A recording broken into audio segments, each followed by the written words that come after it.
It is only then, when you are at the brink of death, no, sana masabi niyo uli sa isa't isa, I've been faithful to you every minute, every second.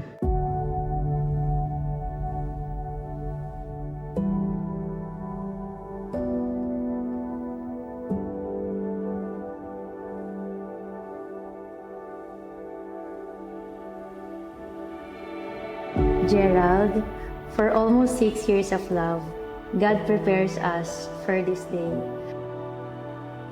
Madaming ups and downs, pero ang mahalaga parehas nating pinili na manatili at patatagin ang isa't isa. Madaming pagsubok na tayo lang ang nakakaalam. At lahat yon, tahimik nating napagtagumpayan.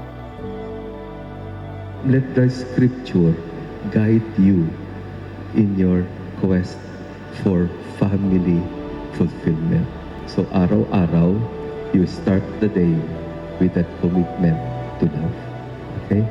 Renew your marriage vow not every year, but every day. From the moment I met you since college days natin sa CMIC, way back 2018, my life changed in ways I never imagined. Ikaw yung naging best friend ko, ikaw yung pinagkakatiwalaan ko sa lahat, and my greatest love. Today, I stand here sa harap ng ating pamilya at mga kaibigan, overwhelmed sa pasasalamat at sasaya na matawag kang katawan ko sa buhay.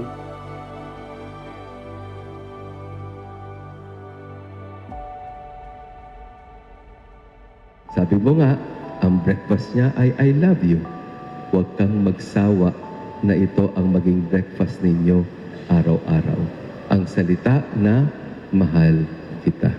Sapagkat ang Diyos din ay hindi nagsasawa na nagmamahal sa atin.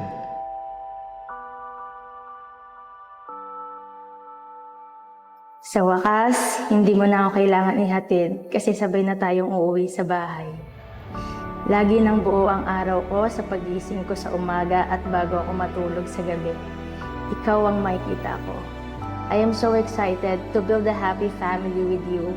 Dalangin ko na mas pag-alabin pa ng Panginoon ang ating pagmamahalan sa isa't isa. I vow to support you, encourage you, and to stand by your side through all the triumphs and challenges that life may bring. I promise to laugh with you in times of happiness, kahit tawang-tawa ka lagi sa mukha ko, kahit nakatingin lang ako sa'yo. Also to cherish every moment we share, and to comfort you in times of sorrow. Hindi na kita iatid o susunduin para makapagkita tayo, dahil simula ngayon hindi na ako mawala sa tabi mo at itong apelido ko.